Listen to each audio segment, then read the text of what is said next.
Hello everybody, my name is Pravus and welcome to Oxygen Not Included, a brand new series for this channel. Now you may have heard of this game already. Would not surprise me, it does seem like everyone and their mother is playing the game on YouTube right now. But I would say for very good reason, because this game, despite being in very early access, is already tremendously fun and addictive to play. But for those of you who might not be familiar with the game, it is a colony builder game brought to us by the same people who developed Don't Starve, which you might recognize a very similar art style, which is pretty cool. I do love that style. But like I said, it is very much in early access. In fact, you may want to pay attention to the development build that I am currently using because everything is going to be subject to change as time goes on. But I am perfectly okay with that because I would say that Oxygen Not Included is one of those few examples of early access done right. If you're going to be paying money for a game, you want it to work and you want it to be fun. Oxygen Not Included, I would say, meets both of those criteria in spades and is being very well received by the community so far. Now we're going to be starting up a new game. I do want to quickly address, though, before some people dare to call me a copycat, I am very much aware that some larger YouTubers have started picking up this game, but I am on record a few weeks ago saying that I do want to be picking this up. I decided to take my time, though, to make sure that I understand the various different mechanics of the game, start developing some strategies, kind of figure out what's possible, what's not, whether you even truly can reach self-sustaining in this game, which it turns out is surprisingly hard. But that's why I've delayed as long as I have, but let's go ahead and get started, and I will show you guys what is involved in starting up your first colony in Oxygen Not Included. So the first thing you're going to have to do in Oxygen Not Included is assemble your crew of 3 different characters, each with their own attributes and traits, and then just a little bit of additional information to kind of see how they're going to respond to stress and stuff like that. There's a lot of people who have compared this to RimWorld. It's kind of similar for a lot of colony builders, to be honest. But what we're going to do is we're going to look at some of these different characters, and they'll have different skills depending, and we can shuffle through and try to find people that suit our interests, get a crew that we're feeling happy with, that have the skills that we think we're going to need, and kind of go from there. So for example, Jack is a level 2 architect. Now he's kind of a jack of all trades, which is actually very appropriate given the fact that his name is Jack. He's pretty decent at everything, honestly. Now, as far as some of his traits, though, he is uncultured, which means he has no expectations for the interior decoration. He's not going to get stressed out by an unclean environment. It's no big deal. He does, however, have gastrophobia, which means despite the fact that he is a reasonably good cook, I mean, better than nothing, he has an irrational fear of kitchens for some reason. So we also can tell from here that his stress response is to vomit anytime he's getting really, really stressed out. Now we're going to be shuffling through this. I'm going to find a crew that I feel pretty comfortable with, but if you are trying to figure out what skills are going to be the most important, what I would say is it is very important to have at least one person who is very good at learning, so you can get through your technology pretty early on. Digging and construction are both very strong in the early game. Athletics, tinkering, strength, also pretty useful. Cooking's not so bad. I would not have more than one very creative person. You're only ever going to want to have one in your colony, and it's not even very important in the early game. The only skill I would say don't ever worry about is medicine. Personally, I have never had issues with medicine, at least in this particular build of the game. Things may change later. But, I don't know. Disease and stuff has never been much of an issue for me, so I would not prioritize this at all. But now I'm going to spend a little time just kind of shuffling through, finding a crew that I like, and I'll come right back to you guys. Okay, so this is a team that I've decided to go with. A lot of very jack-of-all-trades kind of characters with very low decor expectations, which will be pretty useful in the early game. And I did end up sticking with, I renamed her to Abigail, a scientist who will be pretty good at learning. Theo is the other character. He's an artist. He'll have a little bit of creativity, but nothing too crazy. Mostly I just like him because he's going to be capable of everything at a pretty reasonable rate. And the only thing he's not able to do is research, but that's fine because Abigail is the only one who's going to perform that job.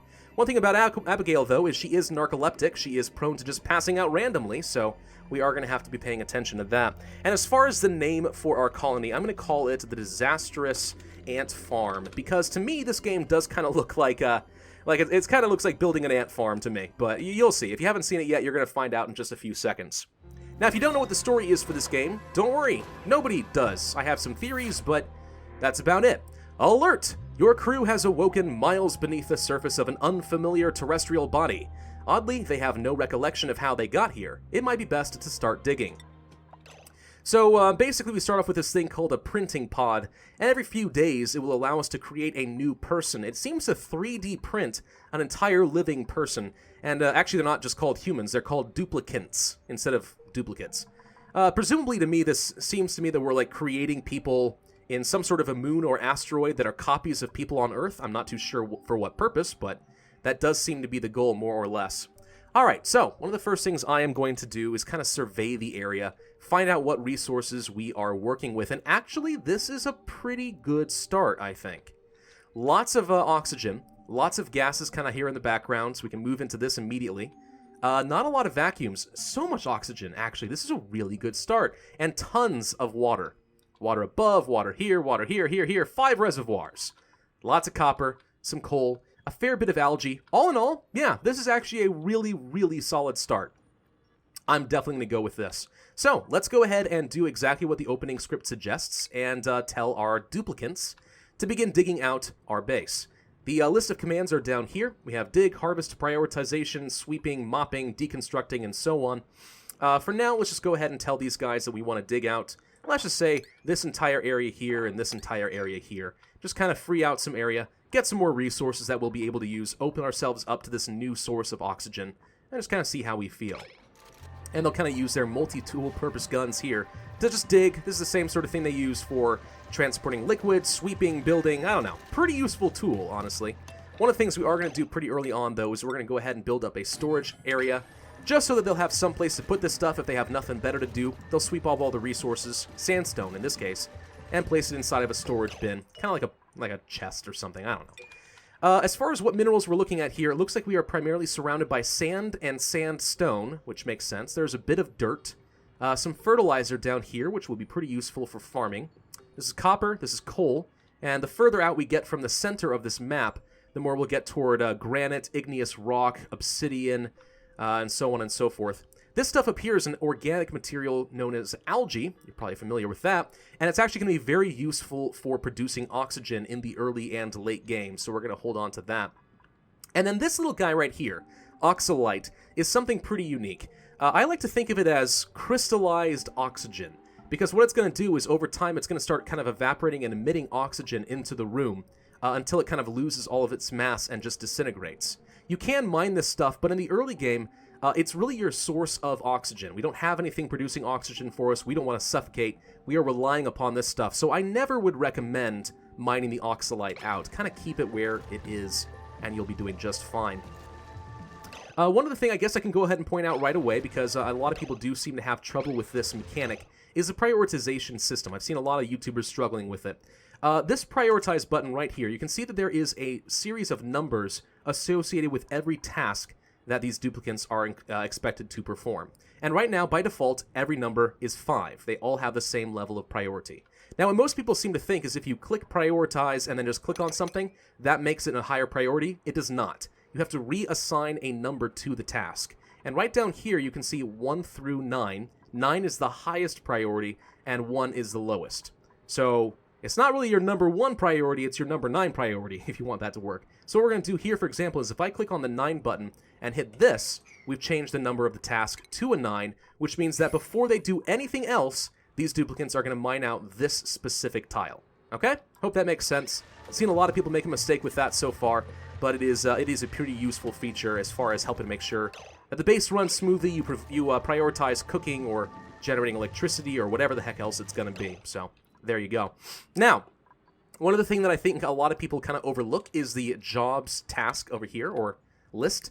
This will tell you what tasks everybody is allowed to perform and what their relevant skill is for that task. There's not a lot that I personally would change in these. It's fine for most characters to kind of do everything. But the only exceptions, I would say, are art and research. Art, because you don't want any unskilled person making artwork. They'll just draw like some stick figures or something, and it's going to be disgusting, horrible, crude artwork, and it's going to waste a lot of resources. You only should ever have one character who's really good at creativity, and that person will do your artwork.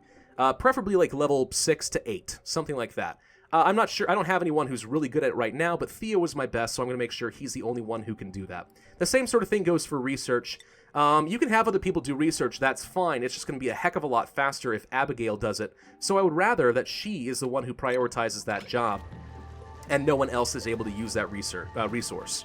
Just because, you know, I want to get through the technology tree relatively fast, unlock farming tech, and so on.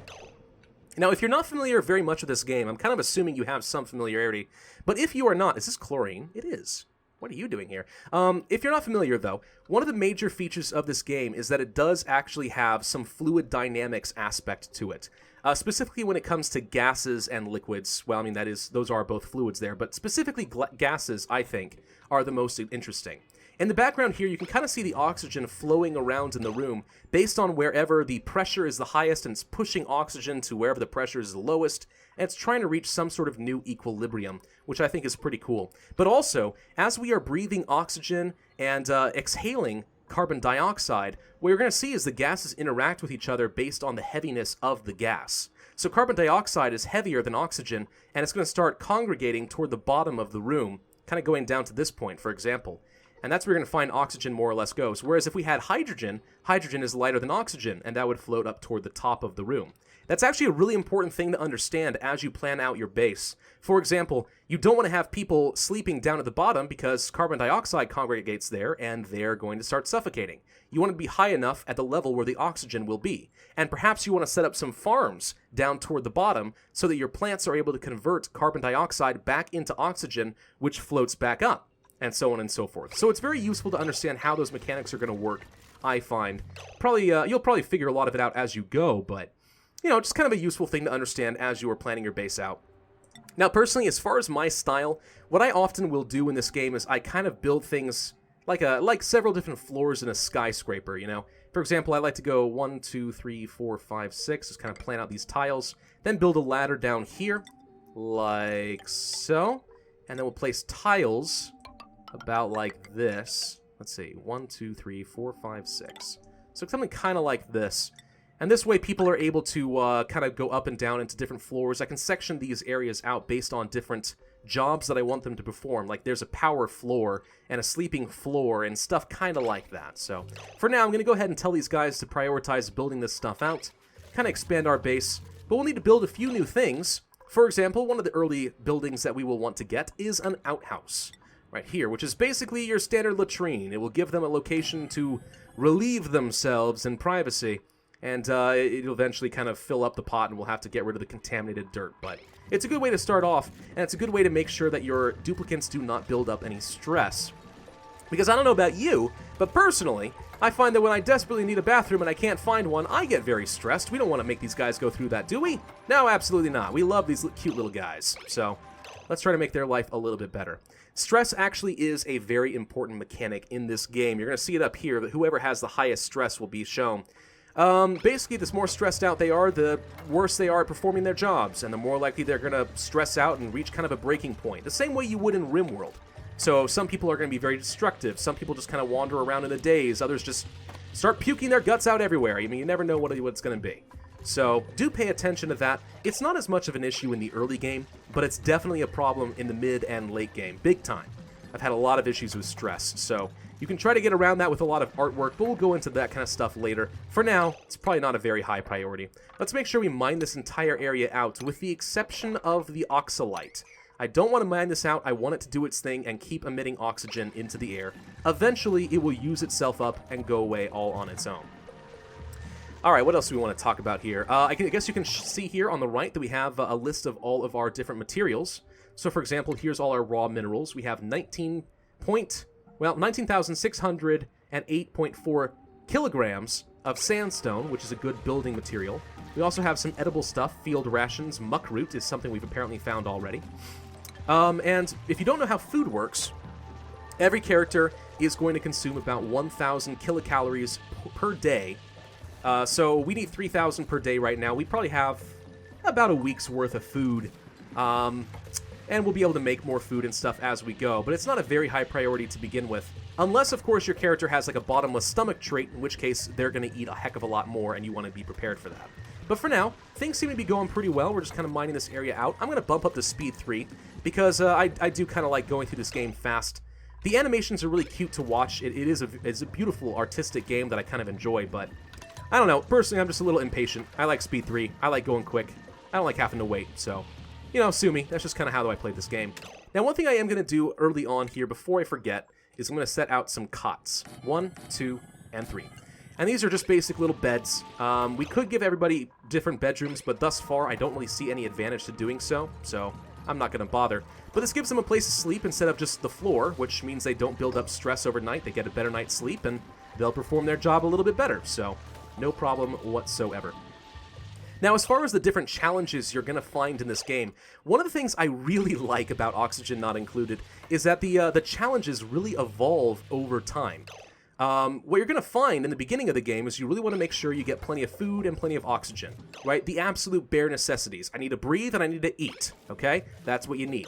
As time goes on, though, and you find yourself becoming a bit more sustainable in food, for example, what you're going to find, though, is you have a bunch of contaminated resources that are poisoning the air and you need to filter that kind of stuff out. Perhaps temperature starts becoming more and more difficult to deal with. You have a lot of electronics producing heat and no way to vent it out, and you start overheating everything around you. It's just really fascinating how the challenges really kind of develop from survival to sustainability, which makes perfect sense to me. And as far as I am aware, aside from exploiting the game's mechanics, there is no good way to actually reach self-sustenance at this point in the game. No matter how hard you try, you will not have a fully self-sustained base. People will eventually start dying off. You're gonna run out of resources. And to me, that makes perfect sense, because right now we are living in a closed space. You can never get all the way out to space. You can get to the surface of whatever this moon is, but you can never get out of it. You can never get to space here. So we have a limited, finite amount of resources inside of this this area here, and we're going to have very inefficient methods of refining those goods. Eventually, I mean, you can last for a while, but eventually, I think it is very likely that you will die. The question is how long you can survive. And there are a couple of different strategies involved in that right now. The two predominant strategies I have seen thus far are, one... Oh, Abigail passed out. That's funny. Poor thing. There are two strategies. One is keep a tight-knit, small base, right? Just have like 6 people maximum. Try to be very efficient with your resources, last as long as you can. We need to kill this thing here. It's a hatch. This is a little creature that exists in this little planetoid, and what it's going to do is wander around and eat all of the minerals that are available here. So we actually want to wake everybody up and go attack this thing. They're not going to be happy that we are waking them up, but that's just kind of how it works, and they shouldn't be causing a lot of damage, so let's make sure we kill that thing. Come on, kill it! Thank you. Now go to bed. There we go. So yeah, have a very tight-knit colony of only 6 people. Or, the other strategy is to exploit the game's mechanics, get as many people as you can, and then deliberately stress them out so they puke everywhere, or let them die so that their bodies decompose and create contaminated oxygen that you can breathe. Some rather cheaty things that you're able to do. It's actually kind of sickeningly hilarious, but I don't think I'm going to do that personally. I mean, maybe I'll show you guys some of the exploits later, but personally, I don't think that's very fun. It is impressive that people have figured that stuff out and know how to manipulate the game's mechanics as well as they do, but personally, I don't know. I don't find a lot of enjoyment in kind of cheating the system, so to speak. But for now, you know, we'll just kind of play the game normally, and as we progress, if you guys are interested in this series, then perhaps we'll survive as long as we're able to, and maybe we will have to take advantage of some of those mechanics later. I don't know. We'll kind of see. Now, what these guys are doing in the morning is all of them want to eat their breakfast. Jack just picked up a muckroot, which is this thing right here. It is a little plant that kind of grows randomly throughout this planetoid. I'll just call it an asteroid from now on. Doesn't really matter too much. You can never farm these things. You can only ever get it once, so it's a one-time source of food. Pretty useful, but ultimately, you know, only so useful. I wouldn't rely on it for any sort of food source. You can't scavenge that much in this particular game. We will be setting up farming fairly early on. I find farming is a very reliable way of getting food in this game and becoming sustainable there. What ends up being a problem more often than not for me is water. Water usage, if you are not efficient with this, will come back to haunt you at some point, which is one of the reasons I'm so excited that we have as much water as we do. By the way, we're getting a little bit more sight of what's going on over here. There's a whole mess of chlorine gas over here. Phosphorite, granite, obsidian, stuff like that. I wonder if the chlorine is filtering a little bit through the rock and that's how it's getting in here. That stuff's very toxic, very lethal. Need to be careful about that. Here's some contaminated water and oxygen, by the way. Some of the stuff I was talking about that gets kind of filthy. We can refine this and try to clean it and filter it into something useful later, but eventually we might run out of this, so do need to be careful. Hey look, there's a little alien creature down here. It's called a puffed. You don't see them very often. I've gone entire games without them, but What they do is they actually breathe in contaminated oxygen and release it as regular oxygen. Kind of a natural filtration mechanism. Very useful, but they do poop out slime. There we go. There he is. Look at him. Little three-eyed puffed. He's cute. But yeah, he poops out a little bit of slime, which creates contaminated oxygen, which he breathes in and then turns into more slime and blah, blah, blah. It's kind of weird, really. Here's some hydrogen, by the way, kind of trapped in these little gas pockets. Yeah, a lot of room for growth over here. But at least in the beginning of the game, I think we're going to be very strong. So much water, so many resources available. This is pretty good. Now, before I end up this video, I'm going to set up a couple more things that I want to use in the early game. Starting with, I would think... Well, I want to get a research station, but I guess the first thing we need to do here is start mining out some copper, which I'm going to go ahead and tell them to do right now. We need some raw metal. It doesn't really matter if it's copper or gold, amalgam, or iron, or whatever else. It doesn't really matter what you build things out of, at least in the early game. But for now, having some copper ore is going to be useful so that we are able to set up a resource station. A research station. There we go. And this is going to be what produces our technology in the early game. Unlocks farming tech and interior plumbing and all sorts of useful stuff. You never know. We're going to go ahead and build that up. Of course, in order to make this work, we are going to need to build some power generation. So let's get a hamster wheel, manual generator right here. I'm going to put a battery nearby as well. We're going to take the electrical wires and we're going to wire this stuff up.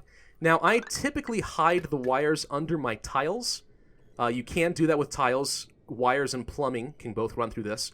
And that way, it's not an eyesore, right? It doesn't reduce the decor having cables running all over the room. Not just for me, but also so it doesn't stress out my, my duplicants. So I do prefer to do that personally. But yeah, one of the first things we're going to do is set that all up. I'm going to have Abigail do some research. We're going to try to research some farming tech.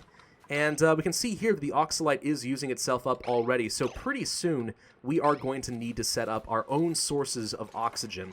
And the only real way to do that in the beginning of the game is going to be using an algae deoxidizer, which does require power. And all we do is we take some algae, like this stuff, we shove it on in there, and it breaks it apart and releases oxygen into the atmosphere, as long as the atmospheric pressure is not too high.